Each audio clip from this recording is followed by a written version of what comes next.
अक्सर ऐसा होता है कि जब हम नया काम शुरू करते हैं और नकारात्मक मानसिकता के लोग आकर हमें हतोत्साहित करने लगते हैं। वे भविष्य की परेशानियां और समस्याएं गिनाकर हमारा हौसला तोड़ने की कोशिश करते हैं।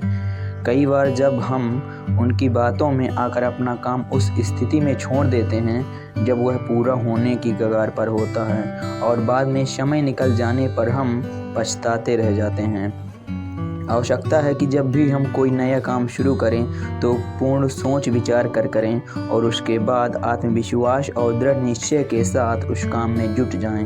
काम अवश्य पूरा होगा। जीवन में सफलता प्राप्त करनी है तो लक्ष्य के प्रति ऐसा दृष्टिकोण अपनाएं। आइए इसी से रिलेटेड एक कहानी सुनते हैं। मकड़ी, चींटी और जाला की कहानी। एक मकड़ी अपना जाला बनाने उपयुक्त स्थान की तलाश में थी। वह चाहती थी कि उसका जाला ऐसे स्थान पर हो जहां ढेर सारे कीड़े मकोड़े और मक्खियां आकर फंसें। इस तरह वह मज़े से खाते पीते और आराम करते अपना जीवन बिताना चाहती थी। उसे एक घर के कमरे का एक कोना पसंद आया और वह वहां जाला बनाने की तैयारी करने लगी। उसने जाला बनाना शुरू ही किया था कि वहां से गुजर रही एक बिल्ली उसे देख जोर जोर से हंसने लगी। मकड़ी ने जब बिल्ली से उसके हंसने का कारण पूछा तो बिल्ली बोली, मैं तुम्हारी बेवकूफ़ी पर हंस रही हूँ। तुम्हें दिखाई नहीं पड़ता कि ये स्थान कितना साफ सुथरा है। यहाँ ना कीड़े मकोड़े हैं ना ही मक्खियाँ। तुम्हारे जाले में कौन फंसेगा। बिल्ली की बात सुनकर मकड़ी ने कमरे के उस कोने में जाला बनाने का विचार त्याग दिया और दूसरे स्थान की तलाश करने लगी। उसने घर के बरामदे से लगी एक खिड़की देखी और वह वहां जाला बनाने लगी। उसने आधा जाला बनाकर तैयार ही कर लिया था, तभी एक चिड़िया वहां आई और उसका मजाक उड़ाने लगी। अरे तुम्हारा दिमाग खराब हो गया है क्या, जो इस खिड़की पर जाला बुनने जा रही हो। तेज हवा चलेगी और तुम्हारा जाला उड़ जाएगा। मकड़ी को चिड़िया की बात सही लगी। उसने तुरंत खिड़की पर जाला बनाना बंद कर दिया और दूसरा स्थान ढूंढने लगी।